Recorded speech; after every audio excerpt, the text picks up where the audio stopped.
2021 ಅಲ್ಲಿ ಬ್ರೇಕಪ್ ಆಯ್ತು.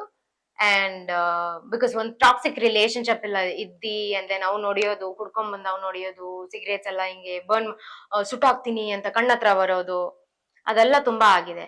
ನೋಡಿ ನೋಡಿ ನೋಡಿ ನೋಡಿ ಸಾಕಾಗಿ ಪೊಲೀಸ್ ಕಂಪ್ಲೇಂಟ್ ಎಲ್ಲ ಕೊಟ್ಟು ಆಮೇಲೆ ನಾನ್ ಸೂಸೈಡ್ ಅಟೆಂಪ್ಟ್ ಎಲ್ಲ ಮಾಡಿ ಎಷ್ಟು ಒಂದು 2 ದಿನದಲ್ಲೇ ರಿಕವರ್ ಆಗ್ಬಿಟ್ಟೆ. ಡಿಪ್ರೆಷನ್ ಅನ್ನೋದು ನನ್ಗೇನಿರಲ್ಲಪ್ಪ, ಬರೀ ಏನು 1 ಅವರ್ ಇರುತ್ತೆ, 2 ಅವರ್ ಇರುತ್ತೆ, ಚೆನ್ನಾಗಿ ತಿಂತೀನಿ ಮಲ್ಕೊಂತೀನಿ ಅಷ್ಟೇ ನಂದಾಯ್ತು.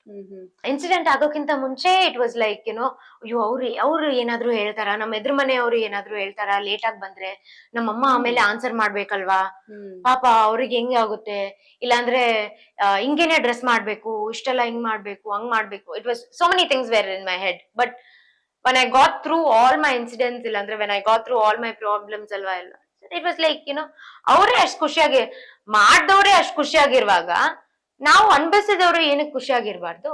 V were the one, we got humiliated ಅಲ್ಲ, ಈಗ ಏನು we got treated very badly, we got hit, we got threats ಅಂತ ಹೇಳ್ಬೋದು. ಸೊ ಅವರೇ ಅಷ್ಟು ಖುಷಿಯಾಗಿರುವಾಗ, ಮಾಡಿದವರೇ ಅಷ್ಟು ಖುಷಿಯಾಗಿರುವಾಗ, why are we not suppose to be ಖುಷಿ ಅಲ್ವಾ?